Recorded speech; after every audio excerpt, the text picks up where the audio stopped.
Well, welcome. You're joining me here today in Bradford, in sunny West Yorkshire. First time I've been to Bradford, although I've been to Bradford District before. Of course, Haworth, one of our favourite destinations, is in Bradford District. But in terms of Bradford City Centre, this is the first tour that I've kind of done here, so it's fantastic to come to Bradford for the first time. And how appropriate, given it's now the Year of Culture. So we're talking about that a little bit later on in the tour.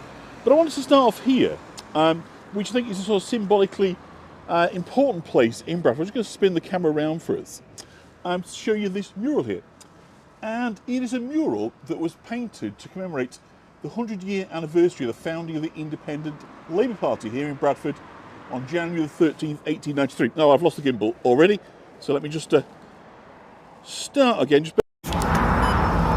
This is the problem at times with running the cable and gimbal when you point upwards. Is there's a habit of doing exactly what I just did then. So just bear with. We'll try and go with that again.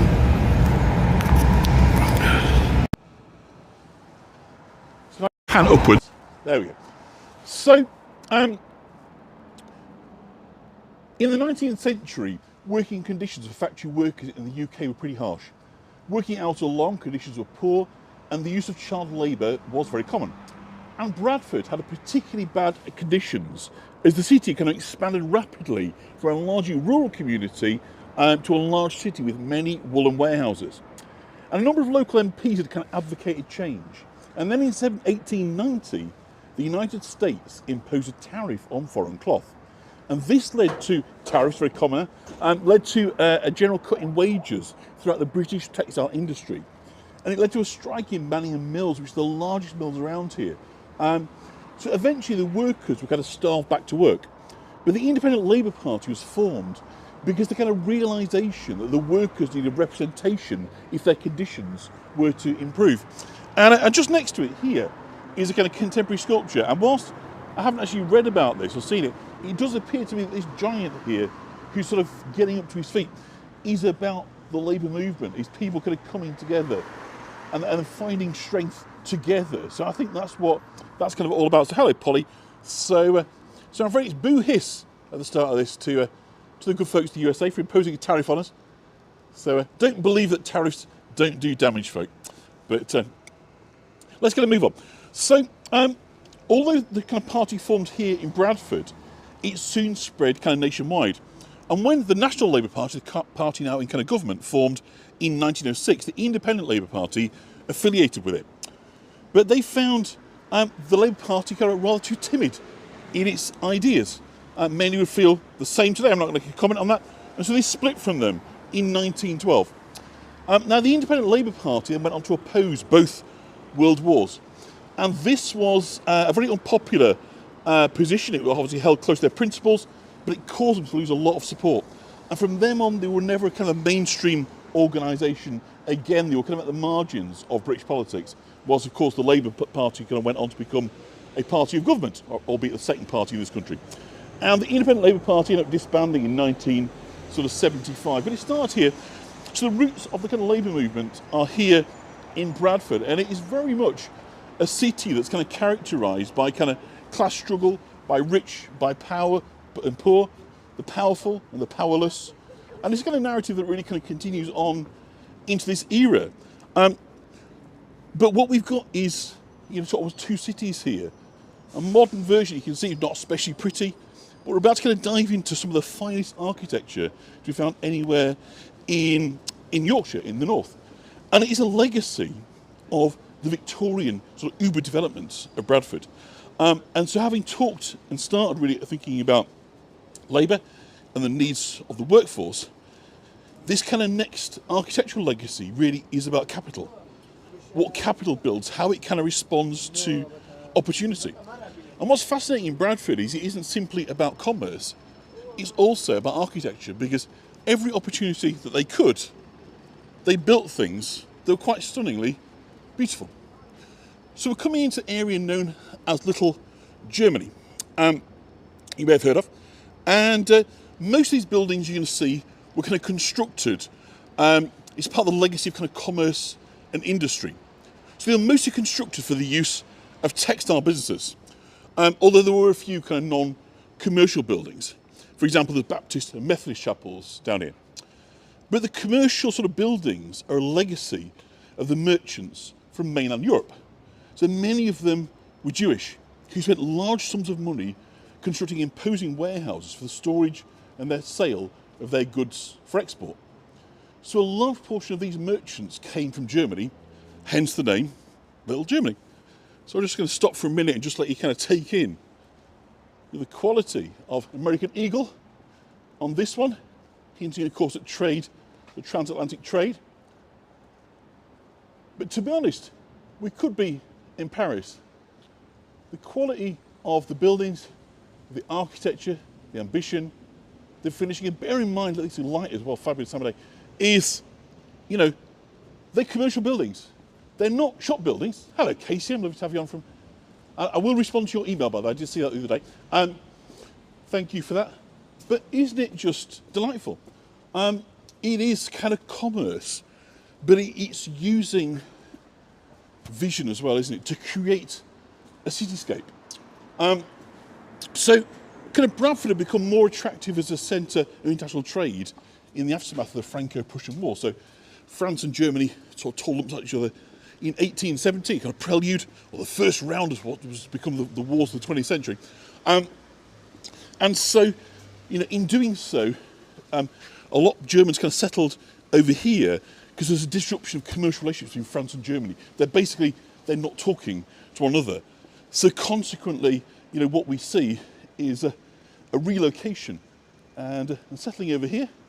Little Germany, it's a much bigger area, and it's all kind of ripe for repurposing, regeneration. You've got architectural practices down here, including famously Lockwood and Mawson, we're going to talk about on the tour. We're in the north part of Birmingham. I guess I don't really know the geography of Birmingham well enough to say, Laurie, but we're in Little Germany right now. The centre of it is kind of below and to the left. But this sort of cityscape around here, in the street of this, has been used a lot in TV and filming. So they filmed part of Old Creatures Great and Small here in 2001. It was used to portray Moscow, believe it or not, during Queen Elizabeth's visit to Russia in season 5 of The Crown. So if you've been watching The Crown, season 5, Queen Elizabeth goes to Moscow, filmed right here in Little Germany, in Bradford. And we're told this area is used extensively in the filming of an upcoming Peaky Blinders movie. So if you're any fans of Peaky Blinders on there, amongst you, do look out for it, because this, when you see the film, this is where it was done. So lots of kind of opportunity for sort of development, really, but it's ultimately, you know, it is already magnificent, because this legacy of very, very fine buildings has created a space for creative business, for kind of new media, obviously for kind of residential as well. And it's only going to fly, I think, in the years to come, you know, because I think this is probably the city with the best prospects for regeneration in Yorkshire. You know, Yorkshire defined by 5 cities: Leeds, York, Hull, Bradford and Sheffield. But I don't think there's anywhere else in Yorkshire that has got this kind of quality of buildings right now underutilised, kind of right in the city centre, that could totally drive. And unfortunately, of course, the byproduct of that all too often ends up being that you know, people are kind of driven out of those kind of neighbourhoods. But putting that to kind of one side, it is one hell of a space. So kind of amidst this explosion of commercial activity, you've also got, you know, this explosion of nonconformist faith. So I think we'll walk around this way. I'm not so familiar with this bit. I think both ways will take us round to the cathedral, but it's probably a nice way of kind of getting there.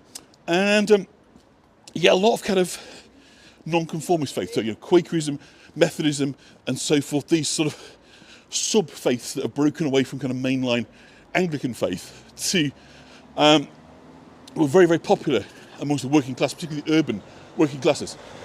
And so Bradford, sort of being a city that only really emerges in the 19th century, doesn't have the traditional central cathedral. It doesn't have a kind of Anglican palace.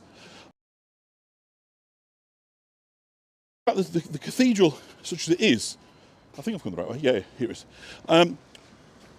has only really been a cathedral designated since 1919. So consequently, it's a very fine church that derives from the medieval period. So I'll come around this bit, and then once you come down here, it's It's a lot prettier, because the thing with Bradford is, this was why I've been in between, which is you can film lots of lovely things, but then you've got sort of less attractive things in between them. So what we're looking at right now is an early 20th century extension at the end here of Bradford Cathedral. I say it became a cathedral designated in 1919. So consequently, we're not in the centre of Bradford. We're kind of up at the top, and so it hasn't got that sort of commanding central location you'd expect to find sort of cathedral close, as you might say, in the heart of the city. But it is still an interesting building, worthy of note. It's been used as a site of Christian worship here since the 7th century. So very, very early on in the sort of conquest, if you like, not reconquest, the conversion rather of the British Isles done by monks. So where have we got to? Yeah, so we're talking obviously about the church. So the Scots Rangers burned it down in about 1327, and so the church that you're looking at now is 15th and 16th century in construction. The bell tower that ended in the early years of the 16th century. So I'm glad that we are all kind of back together. We're a little bit behind, so let's push on, because we're obviously now a bit late. So I was going to hope to pop in the cathedral, but we'll perhaps just skip that bit. So let me just get a drink now, because I'm a bit stressed now. Amazing where it was, yes. Sound very, oh, not again. Sounds so very faint. God, I found it so frustrating for you. Sounds pretty weird, isn't it? Right, see what I'm going to do. I'm just going to put both of them on, and hopefully what we'll do is we'll go up. Right, can you confirm that that is that's coming through a bit clearer, and hopefully that will be the end of the issues we've been beset with. Now, it's not a case of close to the mic, it's the mic is right underneath my chin, Diane. It's for whatever reason the relay, I think it's the wire, has developed a crack or a fault. Good. So I'm not doing anything. So what I suspect is there's a bit of a loose connection within the wire. So as I move from side to side, that's probably what's causing it to drop. So we'll do our best to stick at that, and this is the way it'll take us back down to the bottom. So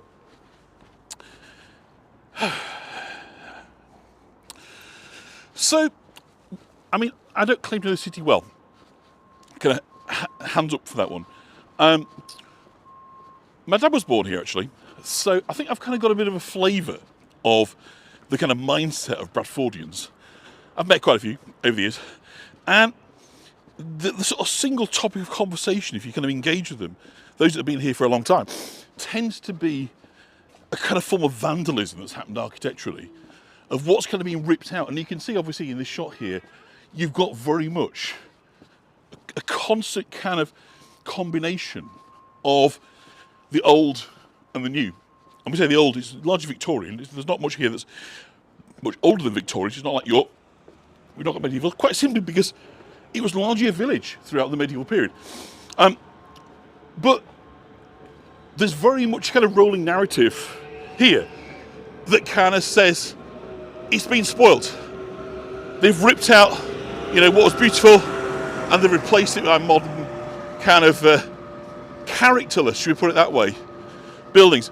And whilst I've got kind of some sort of sympathy to that, and you kind of understand, in particular, they talk about the Swan Arcade that has been lost, the city market.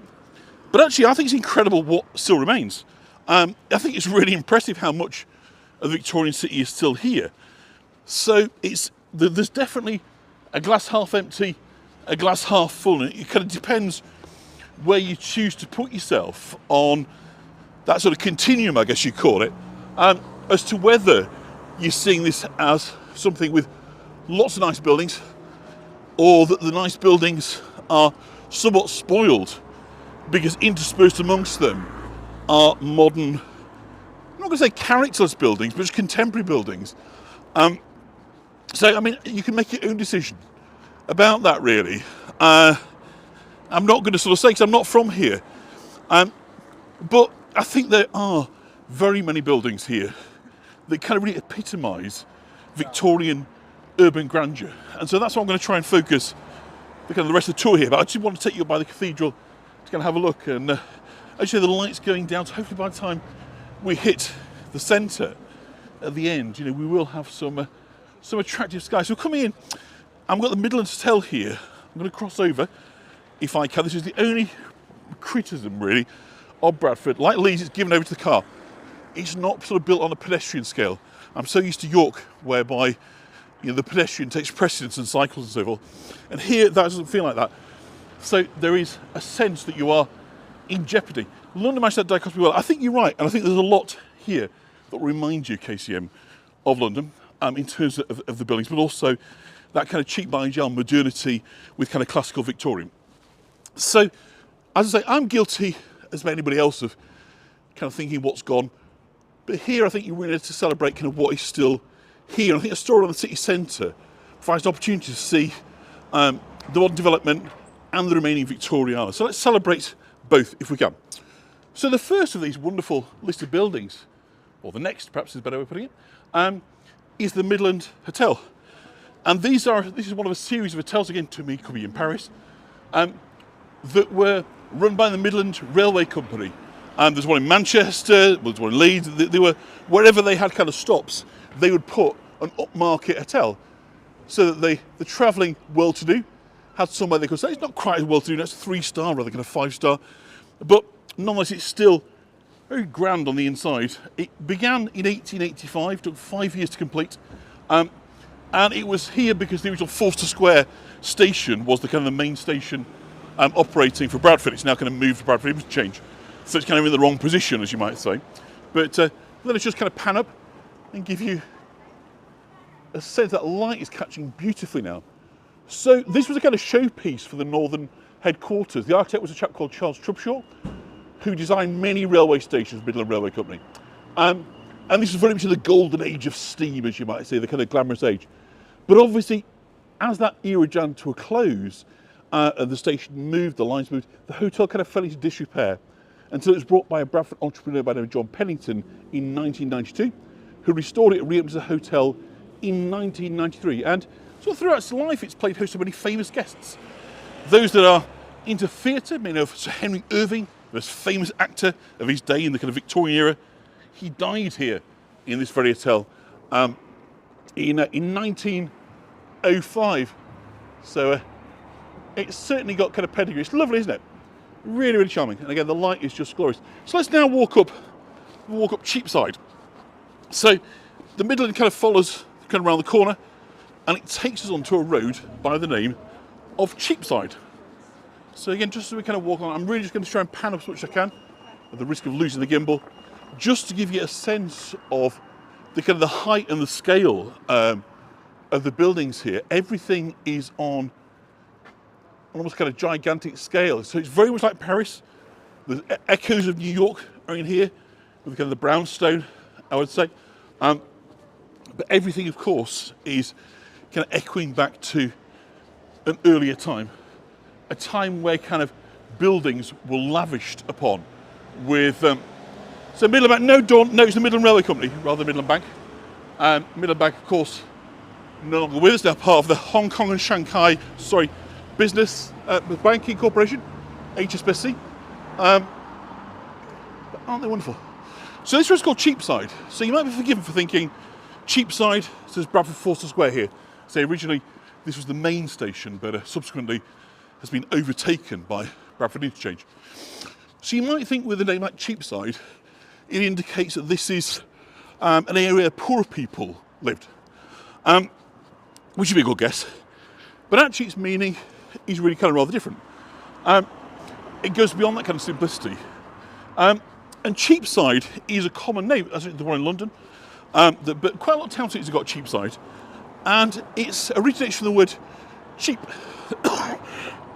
Excuse me, not surprisingly, which is a French word, which means cheap as well, but it means more sort of bargain, because it was a place, also spelled CEPE, and it means a market or a place of bargaining. So consequently, what that does is that gives us a kind of timestamp that at and around the time when this was emerging, this area historically was commercial and trading activity. So a kind of vibrant marketplace in this area, where locals gather to buy and sell. Let's have another drink as we walk up. Hopefully, things are starting to calm down a bit now. So we'll walk up Cheapside, up onto Manor Road for those that like to follow where we're going. And then we'll head back down towards the centre of the town and take in some, I think, interesting and certainly visually stimulating buildings on the way. And interesting as well, of course, you've got the contemporary uses. So as we move along, it's perhaps worth having a look and seeing, those are they continue to be offices. Obviously, quite a lot of them are empty still. Bradford has got major kind of regeneration opportunities and ideas going forward. Talk about them in a little bit. But many of the buildings are in use, and they are very interesting. So very, very sort of common and regular in style. A lot of symmetry kind of going on with the design of these buildings, and lots of light, because being used obviously in textiles. Before electric light was common, you would want to flood your work floors with light to enable production to go in. So in 1800, it was just a village. So it had been settled in and around the Norman Conquest, but between the 11th century and the 19th century, not that much happens here. The growth is sort of organic, it's slow, it's developed, so that by 1800, Bradford was a small rural town, 16,000 people, with a solitary steam-powered mill.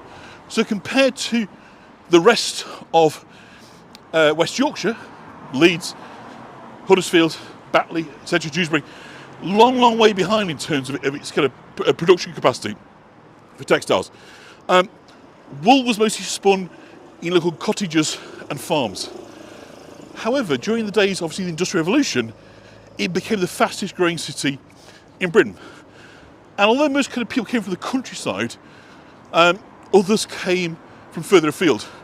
And the first kind of large group of immigrants to arrive were the Irish, particularly from the 1840s onwards, the part of Ireland where my family derives from, Mayo, Roscommon, the west of Ireland, particularly impacted by the hunger, came over here. So the first known immigrant community really was the Irish, and they came and got work in the burgeoning growth of the textile mills and a kind of associated factories. And ever since then, sort of from that point onwards, Bradford has been associated with immigrant labour, textiles, and that kind of link. And of course, once you have that workforce, obviously you're moving into kind of wage earning, a kind of cash economy. And as it's been said that kind of Yorkshiremen know a thing or two about saving money.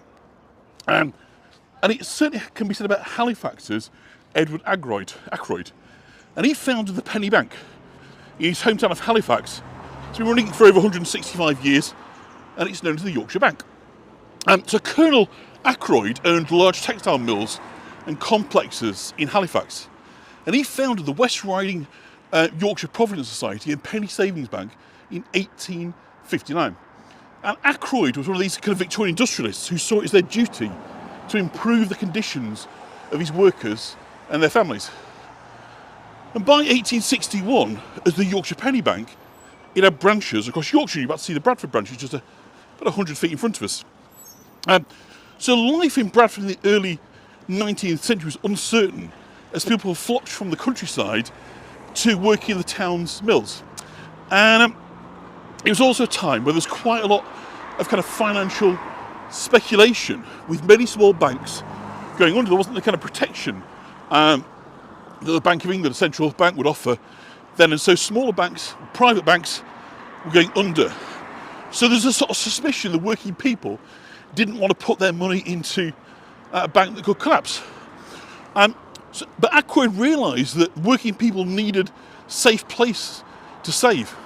And there was a lot of them. So even though they didn't earn much, there was a lot of them. And they just put aside money for sickness, unemployment, and of course old age, because at this time there was no social provision. So he started off the penny bank that was targeted not at the rich, but precisely the opposite. It was to get poor people into the habit of saving. And in the bank's early days, the branch was usually open for one evening a week, and they were in kind of schoolrooms, in church halls. And it wasn't just the workers encouraged to save. In 1865, they opened the first school bank. And when I was at school, we used to bring money every week to the Yorkshire Bank. So that kind of continued on. So here we are. I think it's absolutely wonderful, this building. Been a bit of a walk to get up here. But here is the Yorkshire Penny Bank. It dates from the 1860s. But I'd say this is a building that was built to attract the urban working classes, the poor. And yet there's principally no real difference in terms of the architecture here, the investment. It still has that kind of civic pride, that desire to kind of compete and to kind of show off, kind of what is possible. So Ackroyd also kind of recognised the need to support small tradesmen and shopkeepers, and as a result of this, they were the first bank to offer chequebooks. So chequebooks are largely dwindled. This was one of Ackroyd's ideas. He started out with the kind of Yorkshire Penny Bank. And then in 1870, Bradford was hit by a recession, and the Yorkshire Penny Bank opened a soup kitchen here in Bradford. So again, a strong sense here in Bradford. This was unusual, that I could keep sort of coming back to this. Obviously, it's not an accident that the Independent Labour Party came from here, or indeed that today this has the name of kind of city of sanctuary, a welcoming place for immigrants, because sort of cheek by jowl, you've got commercial activity, but you've also got philanthropy, and that's kind of written into, I'd say, the DNA of the buildings. So Edward Ackroyd became MP for Halifax. He was a model employer. He introduced workers' pension schemes and supported many educational institutions, including the first working men's college outside London. And when he died, they say it's a measure, isn't it, Joan, of how well you regard it, is when you die. When he died, 15,000 people turned out to Edward Ackroyd's funeral. Many of them, of course, the urban working classes, those that have been working in his mills, in his place of employment, and many of them, because of him, could thank him really for having some money in the bank. So these are the things that obviously cash is coming out of fashion. Banks won't change, I suppose, but it's all sort of part of how the world changes, as we move from a predominantly agricultural economy of the feudal, the landlord, you're kind of born, you're tied to the land, to one of a cash economy. You're exchanging labour for hard cash, but then it's down to you. The safety net at this stage is almost non-existent. The work is tough, the hours are long. The thought that you're going to get through your life without getting crippled by it is for the birds. But thankfully, again, being Bradford, there is a history of people caring. And often it comes from unlikely areas. So the statue here is a chap called Richard Ostler. He was born in Leeds in 1789, and he was an industrial reformer, known in the north of England as the Factory King. So this guy was responsible for kind of industrial reform. And I just want to bring you up here. I'm not going to film you guys, but I just want to talk about the statue, okay? Yeah, all right. Have a good day. And so from 1813, he conducted a campaign for shorter working hours. So he's one of the first kind of rich guys, really, to say that poor people matter and that their lives matter as much as the rich. They've got hopes and dreams too, and we need to give them a chance to flourish, to get their way ahead. So ideas that should be going out of fashion these days. Everyone is on their own these days, but he was in part responsible for the 10 Hours Act of 1847. So under him, he campaigned for restricting the working hours to 10 hours a day. In 1830, after being witness to kind of horrific treatment and 16-hour days of children in the textile mills of Bradford, also worked for reform of working conditions. And as part of his campaign for the 10-hour working day, he described the use of children in the mills of Yorkshire as Yorkshire slavery. So the Factory Acts of 1833 and 1847, which reduced hours for women and children, owe much to his efforts. He also campaigned against the Poor Law Amendment Act, which set up tougher conditions for the poorest in society. And he was brought up in a Methodist factory. He was a devout Christian and a Tory radical, but he didn't sort of see the world through the eyes of politics, more through the eyes of his Christian faith. So consequently, it was wrong. He believed in the gospel ideas of charity, looking after and enabling the poor. So consequently, it's his belief in the Bible rather than supremacy kind of market forces and free trade. He was also a well-known abolitionist, so against slave trade. He supported William Wilberforce's campaign against slavery. And in 1836, after campaigning tirelessly, Auster's health broke down. Then in 1840, after a series of disagreements fueled by the heated politics of the day, he was dismissed by his employer and spent 3 years in a debtor's prison. So you could fall very far and very, very fast at the time. Yeah, it's a fascinating place, Bradford, because it is a place of, I say, of compassion, but also of radicalism. So it's a place where ideas have kind of come forward and flourished, but not just from the left or the right. In fact, I think that those kind of divisions are increasingly misleading and unhelpful to us today, kind of left and right. It's a place where combinations of facts have come forward to produce ideas about how we can be better as a society. So after 3 years in jail, friends kind of paid his debts, and he was later vindicated. And after Auster's death, it was decided that a permanent memorial should be created. So a national subscription was raised for the money for that statue, and Bradford was chosen as the most suitable site. Now, it's been moved, that statue. It was on Forster Square near the station, and opened by Lord Shaftesbury in 1869. But it was moved up there in 1868. So I moved on because I don't know if you could sort of see there was some sort of guys, some street drinking guys, and I didn't really want to kind of make them feel they were there first. So I wasn't going to try and sort of push them out of the way. I just wanted to kind of negotiate a bit of time where we could just talk and move on. So again, just look at the quality of the buildings. It's that kind of attention to detail that charms us, really. I think that you can look upon this. So I think we come around here into Upper Piccadilly. Should we start to test my knowledge of Bradford? Because I've done this route, I thought, back for fag packet. I thought, oh yeah, that'll work.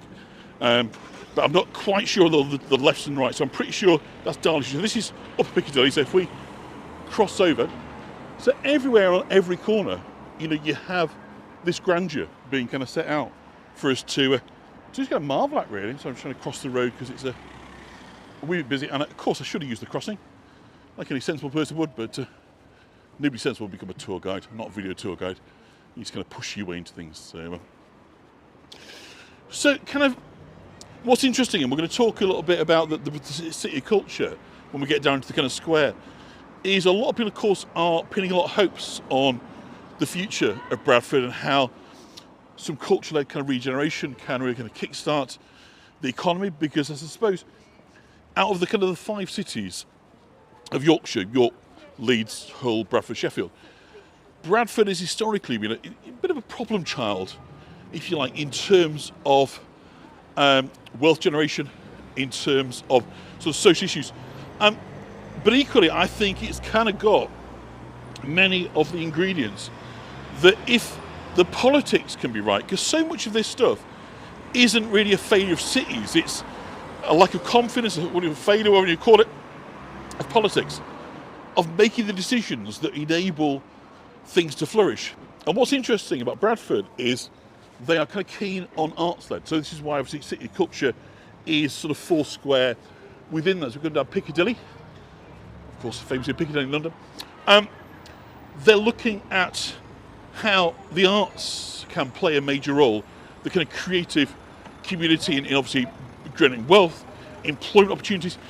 And what's very interesting is, having sort of worked in years gone by around kind of cultural policy and stuff, is it's got one of the things that a lot of cities don't have anymore, which is cheap accommodation.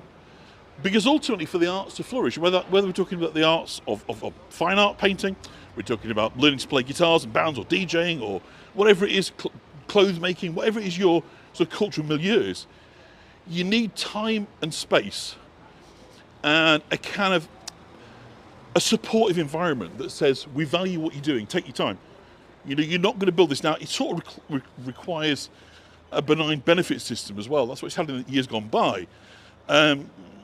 That's probably off the table anymore, but there can be enterprise grants, there can be support grants, there can be relatively modest amounts of money that can be made available to artists and creatives that enable them to kind of get a step up. And there is actually an arts building down here that I believe is in planning. The culture company is sort of bringing it back in, which is great, because as you can see, these buildings, many of them are empty or underutilised, and there's huge potential to kind of fill them with vibrancy and kind of young people and older people as well, but make it a human-led regeneration. Because I think the problem with so much of regeneration in this country is property-led. Let's smash things down, let's build luxury flats, bring in the millionaires, squeeze out the poor people, and then yada, yada, yada. Yeah, of course the economy goes up, but you've done that by, if you like, displacing poorer people and bringing in richer people. So, you haven't solved anything, you've just simply moved the problem along a bit, haven't you? Whereas I don't think that will happen here in Bradford. I hope it wouldn't happen here in Bradford, because there is so much city centre accommodation that is available. It was 1833 on the Piccadilly Wall, yeah. So hopefully that won't happen here. And that, there can be a blend, as you can see over on this side. You've got the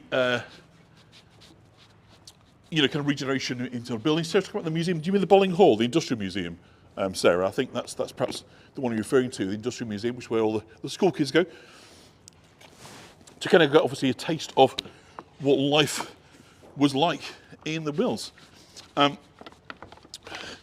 So yes, I've got high hopes really but moderate expectations, if that kind of makes sense. Having been in and around this thinking in Yorkshire, being mill owner of Manningham, became the first sort of museum in Britain to focus on black and Asian art, fantastic collection of saris and so forth. So they've been pretty canny here in Bradford about getting down to the art that matter to the people. So Carla Sangham, music and dance group for Southeast Asian people, is a huge kind of deal around here. So there is a tradition of kind of ground up, and because obviously the ground up has been influenced by subsequent generations of different immigrants kind of coming through, so that's impacted on the kind of the arts, the food, the culture, and so forth.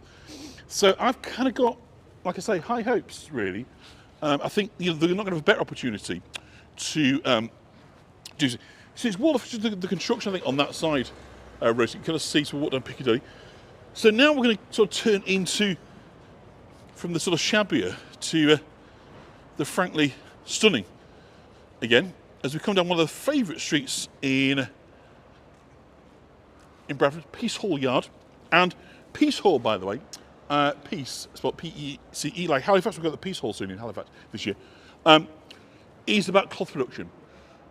So pieces of cloth were made often by women working at home with spinning wheels, looms, weaving, whatever they were doing, but doing it at home with the kids around them. It was very much a kind of domestic industry. You then sell the pieces, those pieces could then be stitched together and sold then as to whatever cloth or whatever kind of product. So that's what the pieces were for a Peace Hall.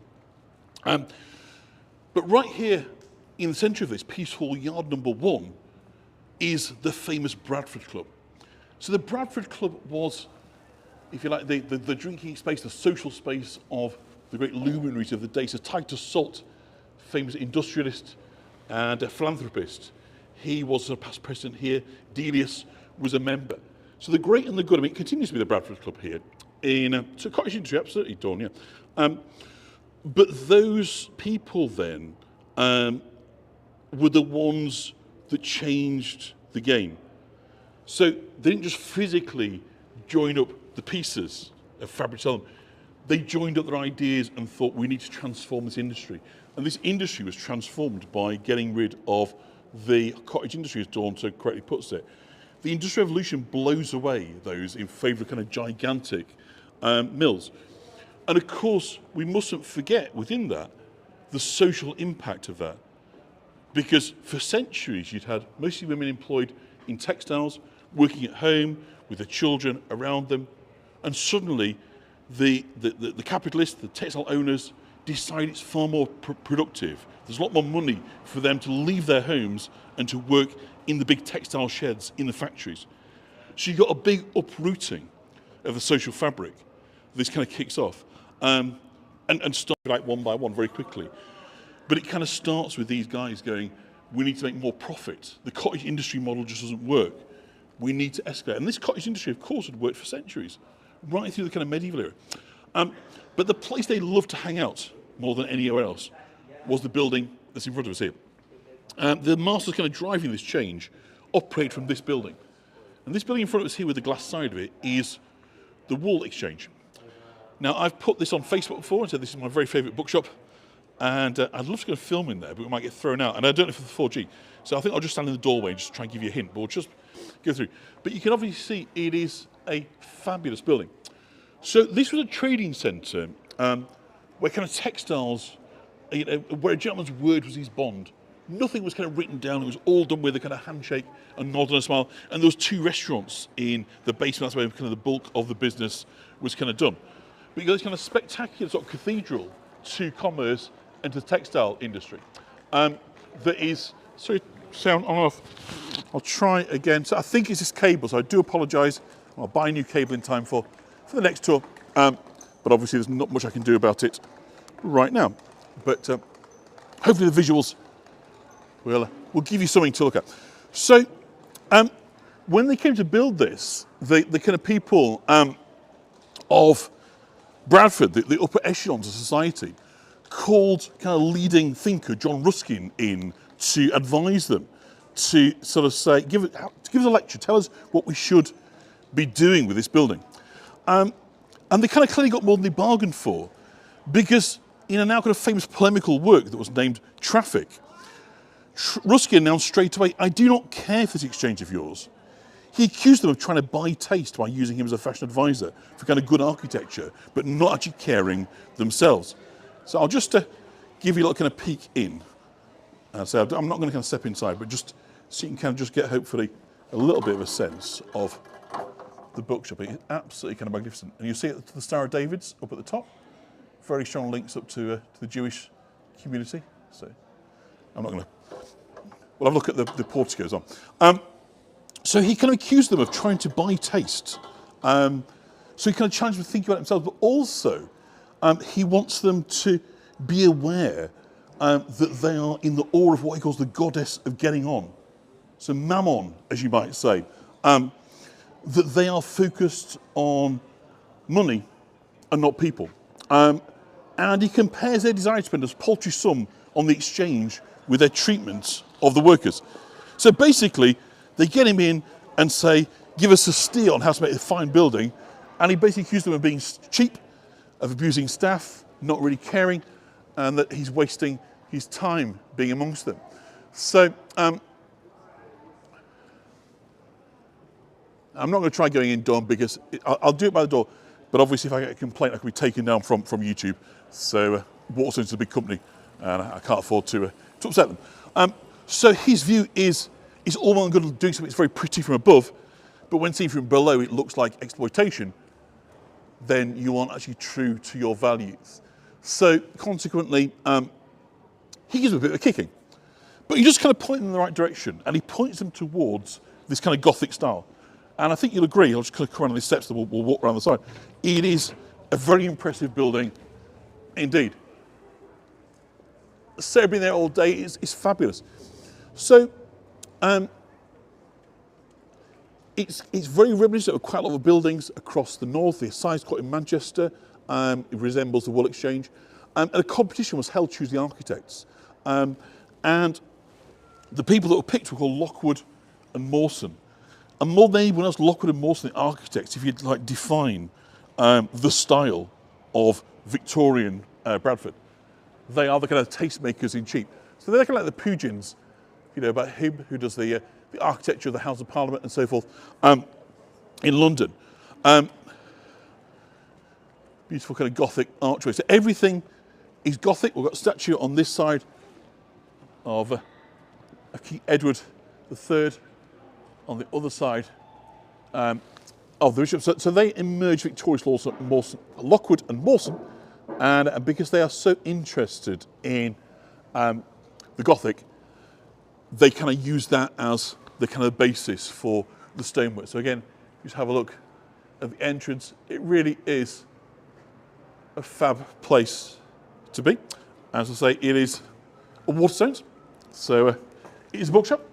There's a cafe in here as well, so there's every excuse to come along. We'll come around this side as well, so you can have a look from this side. Like I say, I'll try and ask permission if I can. I'd love to do a proper tour down here rather than just kind of pop in. But what I don't want to do is just kind of burn my bridges before I even start approaching them by just annoying them and then just have to say no then, because that's kind of counterproductive. But if you have a look at this side here, there's a sense of it like it's a Venetian palace. So it's Gothic revival, obviously. Original Gothic is medieval. But you've got a multitude of Gothic detail going on here. You've got the lovely two-tone with the stone in the arches. You've got, as I say, on the inside, you've got a sense really of it being, I mean, at the top is like the Doge's Palace in Venice, but also, and I can't remember the names of the three of them, I think Arcadian's the bottom one, you've got like a cathedral where you've got 3 layers of windows, so it's kind of flooding light in. And of course, those that are kind of cynical, you know, are going to say this is a cathedral to commerce, where people have forgotten about God and Christianity and charity and all these kind of things, and instead are worshipping sort of finance. And of course, the great moguls of the age are kind of being pictured along the sides there. So, you know, but you've got a lot of very, very cool details. They call these, what do you call these little things? Quatrefoil and sexfoil, ocular openings. So you see there, if you look above the way you see the W waterstones, if you look at the window, you see 6 little flower petals, the one above 4. So the 6 is a sexfoil, and the 4 is a quatrefoil. It wasn't a church, Dawn, that's the thing. It looks like a church, but it's built as a place of doing business.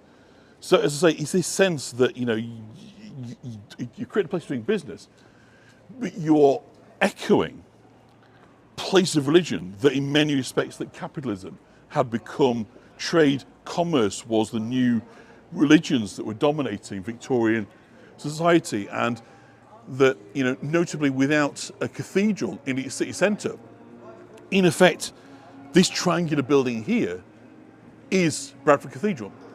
But it's a cathedral to wool and to the commerce rather than to Christianity faith. Does that kind of make sense? It's a really kind of, I know it's a bit of a pretty strange concept to kind of get our heads around, but that to me is what it's speaking to. It's also about this certainty of being right. There's a confidence here, isn't there? That says we are the kingmakers, we are the people that make these decisions that change the world.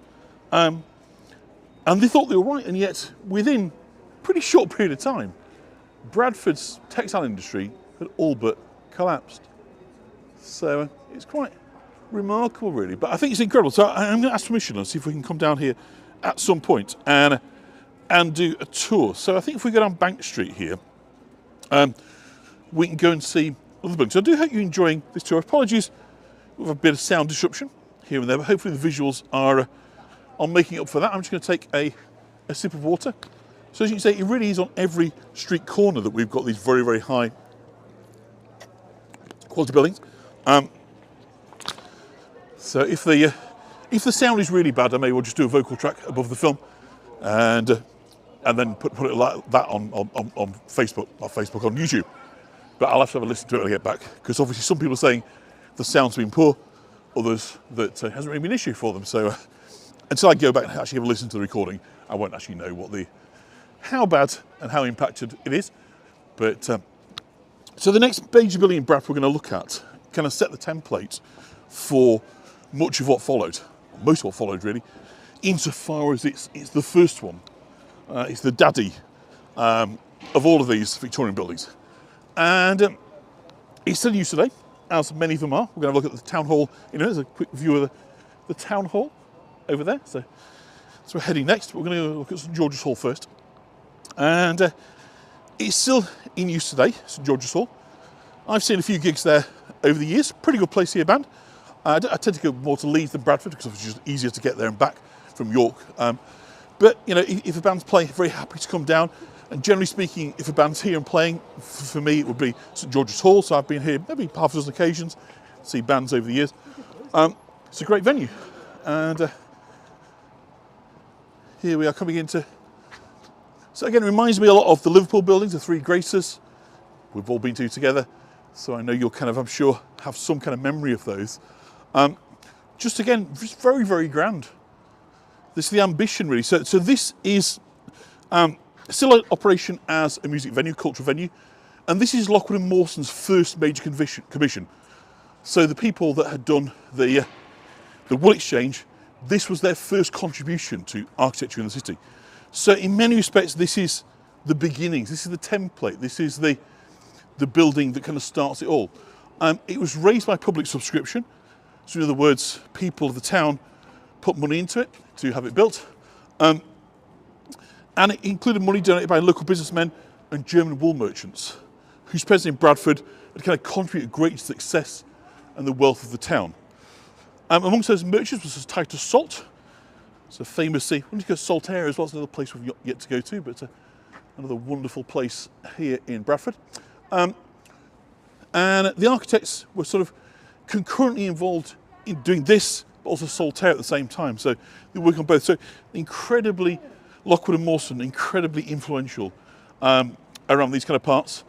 So it's a neoclassical Italianate style. So we've got the rough stone at the bottom, called rough because it's sort of textured rather than poor quality. But then we've got the columns up at the top. Very, very similar to the Mansion House in London. It's got that very, very kind of similar style. The Bank of England is very similar. The Royal Exchange in London looks very, very similar to this. So it's a neoclassical Italianate style.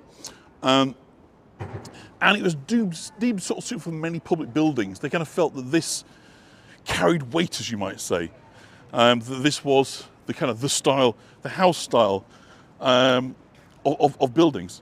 So consequently, it is much imitated. I'm just going to pan around this way, and then we're going to go into the square, have a look at the town hall and the mirror pool, and see what else we've got time for.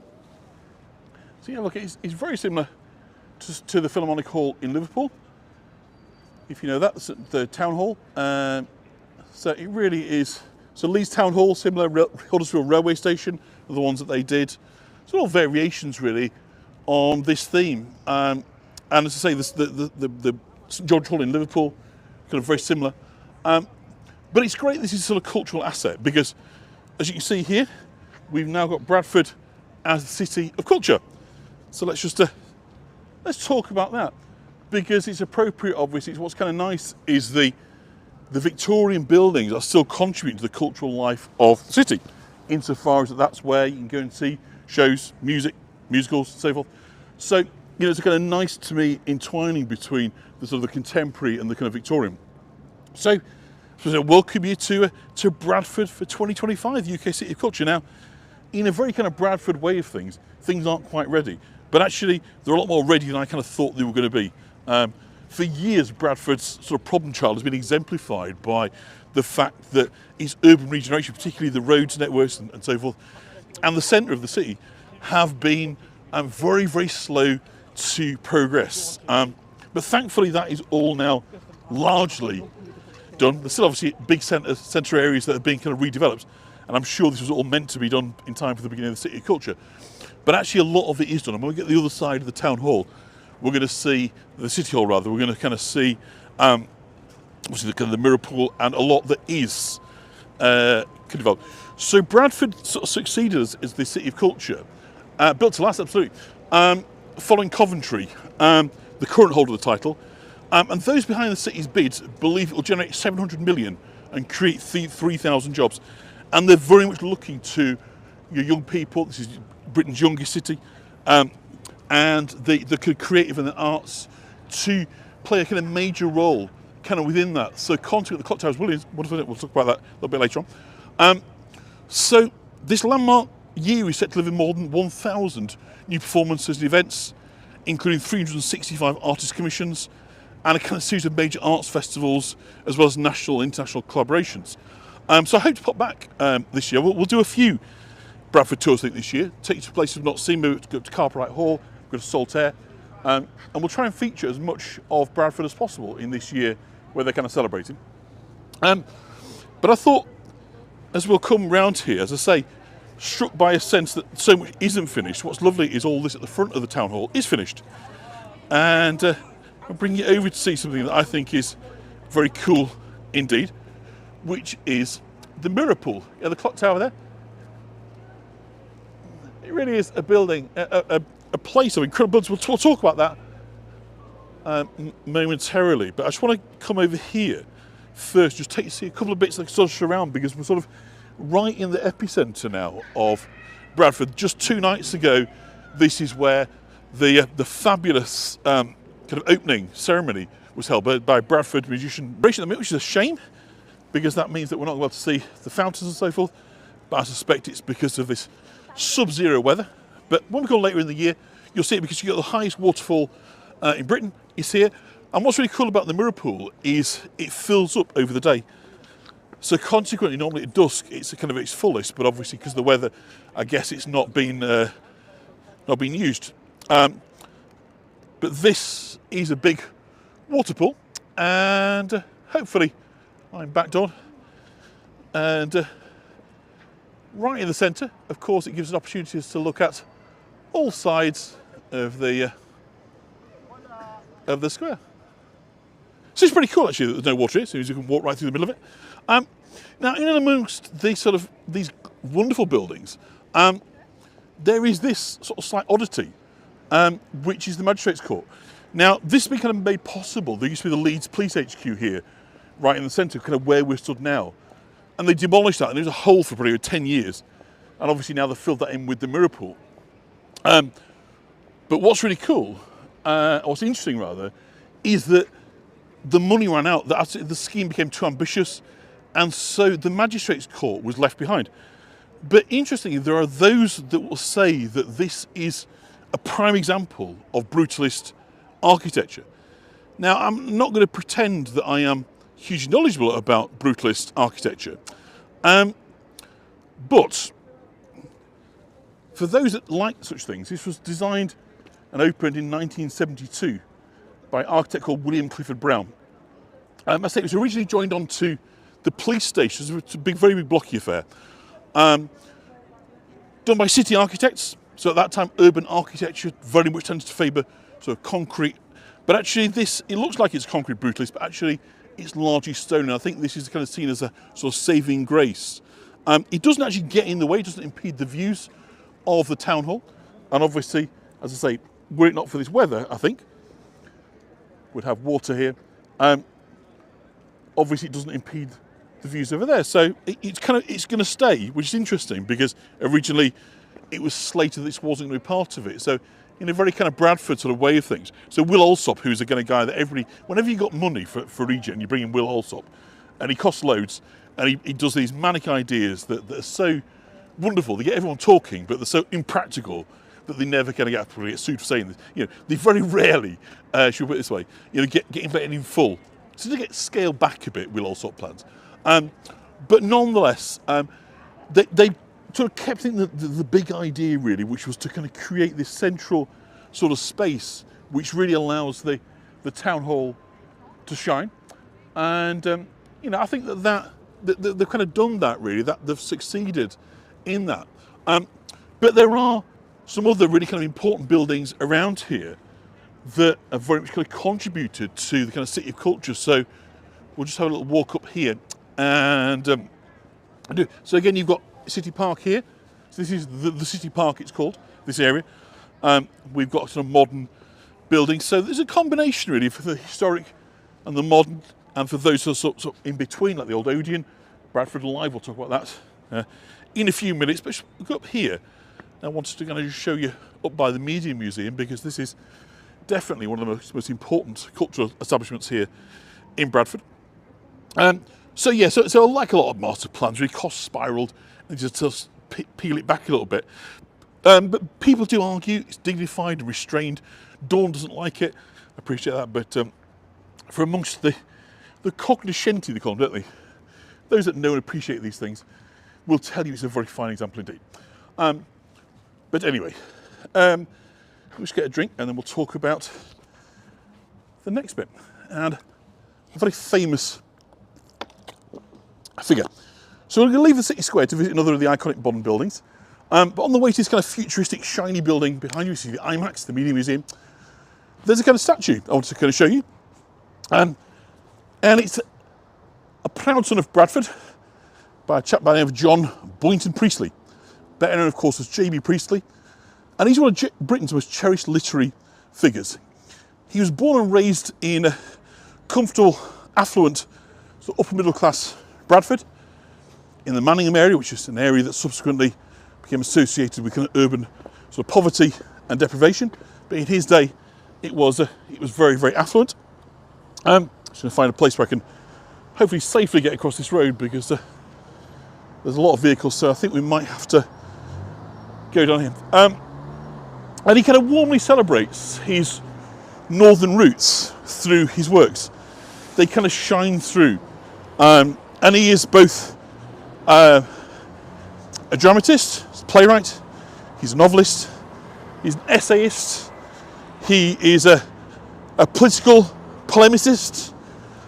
So, you know, he has his fingers in kind of a lot of pies, as you might say, did old John Priestley. He's particularly noted these days for The Good Companions, written in 1929, so written at a time of the Great Depression, where living standards were collapsing, and there's a great deal of peril about people's kind of what the future is going to be for people. Sleeve, Northern literature. So that's kind of, but he's more famous now for his play, which is An Inspector Calls, which I'm sure many of you will have heard of. It is kind of one of the kind of go-to production of anyone who's involved in amateur dramatics. It's very easy to do Inspector Calls. Just a few you sit around a table with some dinner clothes and you can get away with that. It's cheap to put on. But particularly since Stephen Daldry's production, which actually started in York, believe it or not, in the 80s, it has kind of become a much loved theatre production, multi-award winning, been on in London, I think about 20 years now. And it's a fascinating story. For those that kind of don't know, it's about a family ostensibly very wealthy. He's a mill owner. The mother is a leading light in the charity sector. And they sit down for dinner to celebrate the coming together, the engagement of their daughter to marry the owner of a rival mill. And everything before they sit down is about certainty. It's about feeling that what they've attained, this position in life, this respectability, is there forever. They are the gods. So a bit like talking there earlier about this sort of cathedral of the Wool Exchange. That's what Priestley's writing about. He's writing about it from the 1940s, looking backwards to an earlier era. But he's kind of castigating them for being arrogant in their belief that the privileges that they had were cemented there forever. But also, it is an extreme critique of how people are treated. And without sort of plot spoilers, in case you kind of don't know, their world comes crashing down in one night, because one by one they all find themselves implicated in the death of a young woman, or so we're told. And it's an examination of the idea as to whether ultimately we have a greater responsibility to one another. He was a committed socialist. He was writing this at the time where Clement Attlee was transforming this country into a socialist vision after the Homes of Heroes, Health Service in this for, and he was looking at an earlier time and showing why the dismissiveness of the factory and the capitalists had made it so necessary, because people were treated purely as commodities. So Priestley's kind of play is sort of much loved. It said they love it. The homeless in London, because after people come out for performance of Inspector Calls, they're very generous in their kind of donations.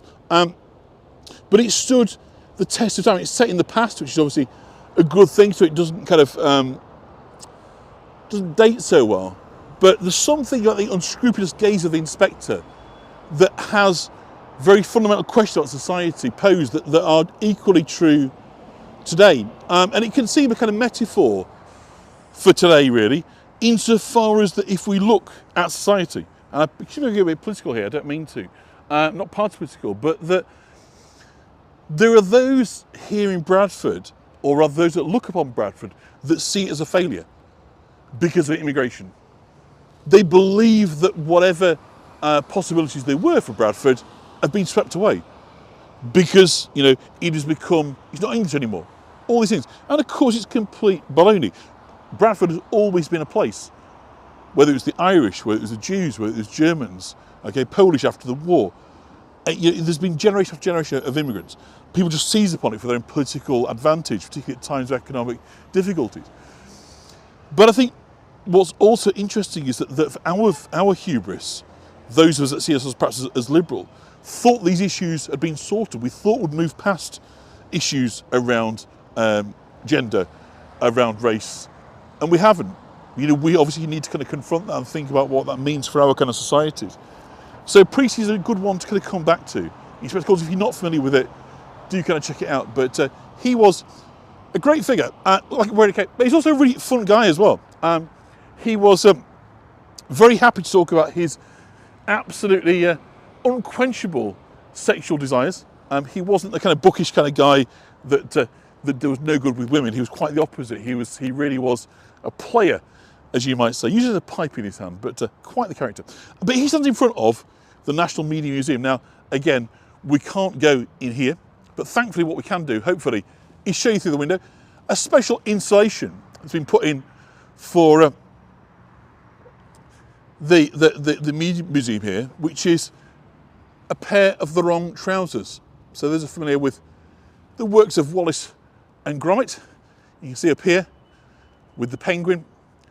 So Nick Park's Animation Studios over in Bristol have gifted to the museum a pair of the wrong trousers there to put up on the wall. So the Media Museum is a kind of real success story of Bradford. By the 1960s, the textile industry was struggling to kind of compete with cheap imported cloth from Asia. And it faced an uncertain future. And this is where you get the first shoots of Bradford's cultural regeneration emerge. So originally this site was going to be a theatre. That's what the kind of built it was to be a theatre. And it was well down the road. In fact, if you're going to build a museum, you wouldn't build something like this. You wouldn't build it on multiple floors. Museums tend to be on a sort of flat level. That's what you kind of do to make it work. But when production kind of ground to a halt, rather, construction, there'd already been built all these kind of different layers. So when it was decided in the 1980s that instead what they were going to have to do was to try and convert it into this media museum, a museum initially of sort of film, of technology, of television, but like the science behind it, how do you project what's happening in a film camera, all those kind of things, the sort of science behind the creation. They had to accommodate something being built for dress circles and bars, all this and the other. So consequently, it's a museum that kind of operates on different layers, which is very unusual. But it is fantastic. And of course, at the heart of it, because of this, they could put IMAX in. I don't know if anybody's ever been to an IMAX cinema, but IMAX is incredible. I don't know what it stands for, IMAX. But basically, IMAX is like basically 360 cinema. And the cinema in here is 6 stories deep, the screen. So it's absolutely enormous. It's the biggest screen in Britain, one of the biggest, I think, anywhere in Europe. And it is the place, if you want to go and see a film, IMAX, provided you don't get kind of nauseous, IMAX is kind of definitely the way to do it. So, I say it was converted from what was going to be a theatre, all this lovely glass sort of facade was all added on, gives a lovely kind of clean sweep to become National Media Museum. So it opened in the 1980s. I'm sorry to disturb you. That's all right, don't worry. I'm live on the internet.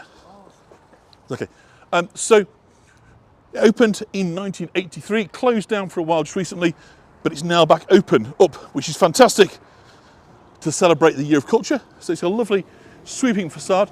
So Ronnie loves IMAX, she's kind of seen it. So I went here to see the Rolling Stones in IMAX, which is incredible. Keith Richards, the sort of size of a building, which looks absolutely incredible.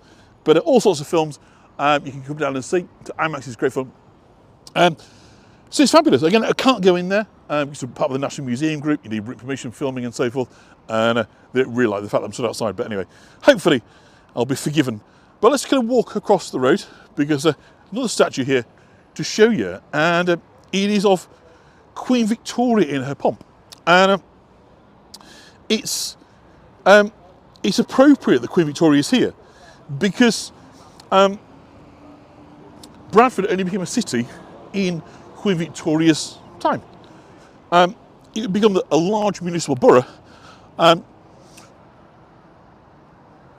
it's under her, in her year of her Diamond Jubilee of 1887, so Gold Jubilee, sorry, so it's 50 years on the throne, that it was given the status of city. By that stage, it was far and away the biggest municipal borough. So if we kind of come up, I'll try and sort of bring it up so you can try and sort of see the view of what Queen Vic is looking out across the city, now across the space we've just. Very, very grand elevation up here. So obviously now it says Victoria 1837, 1901, but it wouldn't have said that at the time because this statue dates from 1887. And they also complaining what to ask me to. Probably want to ask what channel it was on. You often get that. People are interested. And it's a shame, but you can't necessarily stop and engage in conversation with people. But sort of looking where she's looking, we'll have a look at the War Memorial in just a moment there. You can sort of see she's looking down, and the case for the city-states was pretty undeniable. They were the largest kind of municipal borough, and at that stage, of course, as well, you know, Britain was the top superpower. You see the lion here. It's actually 1900 is the year where Britain's kind of economy absolutely peaks. That is the point where the sweet spot, if you like, where the empire is paying for itself. Thereafter, and of course, after World War I, it's a disaster. They're making money out of it. From that point onwards, every year since 1991 will be in decline. So whenever they tell you the economy's booming, they're talking qualified, we are in long-term terminal decline. That's not necessarily a bad thing, but you know, it just means from the high point of where Queen Victoria was here in 1887. But bear in mind, in 1887, Queen Victoria is standing there looking down on its magnificent. By 1893, 6 years later, they're forming the Labour Party because they're saying, all this is only really servicing the needs of the wealthy and the powerful. We need to redress the balance between capital and labour. And of course, ultimately, it was arguments settled that. It was warfare. Leeds, these textile towns, were called upon. The Pals battalions formed. This one in a few weeks into the war in September of 1914.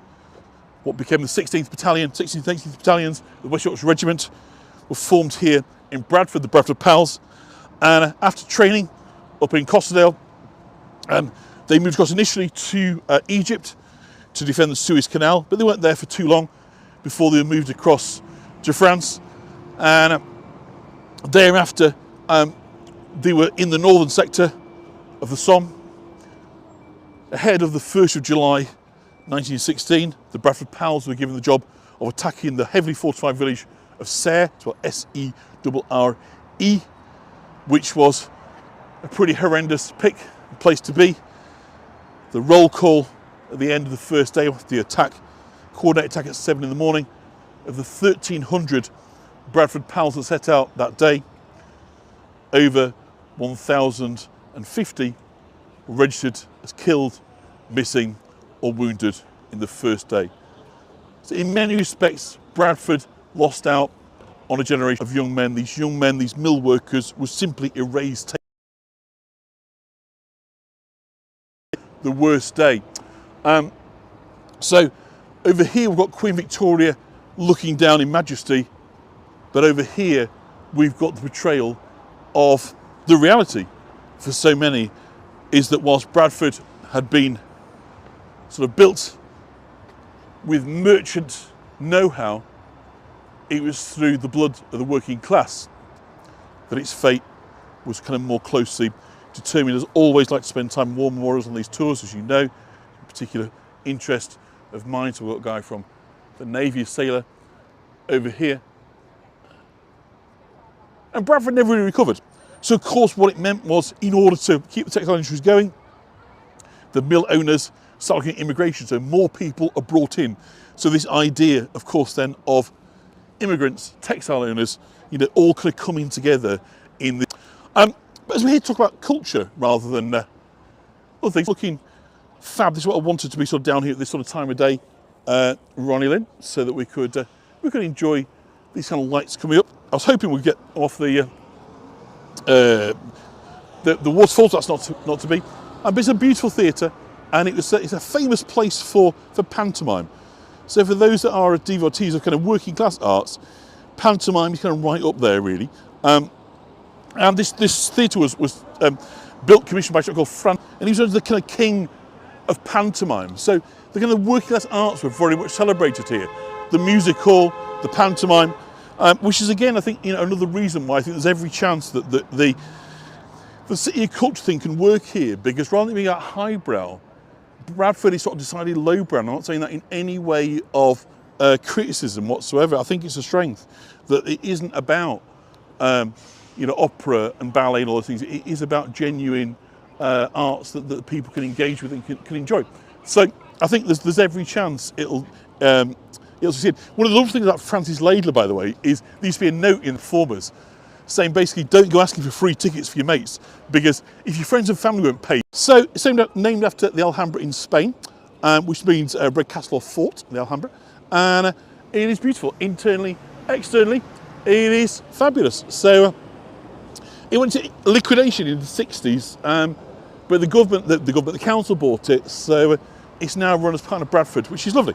The same isn't necessarily true of this one, because this here, Bradford Live, was intended to be the kind of the focal point of the UK City of Culture. It's the former Odeon of Bradford, and it was going to be taken over, bought initially by the council, but handed over to the NEC Entertainment Group. And again, careful what I say, not get sued. But they were going to come in and operate this as a live music venue to really sort of supplement the kind of live and nighttime economy. But for whatever reason, that has now hit a pause. I don't know the ins and outs of it. I'm not qualified to sort of comment on what's happened or who did what, who said what. But as yet, it is a promise unfulfilled. So what should have been the kind of centre point of this year of culture, at the moment, lies fallow. But I think that substantially an awful lot of work's been done. They've kind of recently released photos and drone stuff, if you look at it internally. So hopefully another operator or some other model of operation will be found soon, and they're about to bring this on board, because you can see really it's a long way towards completion. So hopefully somebody can knock heads together, they can make that work. Look at how now the City Hall is looking. So I think we'll go over there to kind of feel. I was going to take us into Sunbridge Wells, but we're a bit late on the tour, and I need to, the traffic is building. My apologies that we started late, but hopefully those that have stuck around feel like we've had our money's worth. So yeah, next time we go, we'll go to Sunbridge Wells, which is an incredible place. Not Tunbridge Wells, Sunbridge Wells, and it's basically it's a series of caves and tunnels under Bradford, because as you notice, all this is built on stone, and there's a quarry here in the medieval period. So it is basically there's a series of tunnels, like mines if you like, go right the way underneath the city, and in 2016 it opened up as a major kind of new retail and leisure destination, whereby all these kind of tunnels you can kind of go through, and there's bars and restaurants and so forth, and some retail. Mostly, as I say, it's focused on hospitality. I think they're kind of wanting to rebalance that a bit more towards retail, but it's still pretty new. So again, these are the opportunities kind of Bradford has got. I mean, who else has got a subterranean of tunnels and caves? Bradford has. There is so much of this stuff, isn't there? There's having the ideas, there's having the political leadership, and there's having a supportive business community and forthcoming investment. A mix of the private capital and public seed fund cash. And if they kind of put those things together, there's every reason to believe that this is a city that can fly. I mean, not least because unlike most of the Yorkshire that is condemned to slow retreat because of an ageing population, Bradford's got the opposite. It's got a really young, youthful population here. So there is the potential to do something different, and those that have historically sort of sneered a bit, looked down on Bradford, may have to eat their words, I think, because if we can, as I say, just get that triangulation right, mixing vision, ambition, political leadership, business contribution, all in the same direction, which is easier said than done, they can do great things here. Because I don't think there's anywhere else that could offer the quality of the buildings, and that so much of it is underutilised right now. So you don't need to build vastly more to make it work, and it all sits really ultimately here in the political HQ with City Hall. So the City Hall is the third of these wonderful buildings by our famous architect, Mawson. It dates from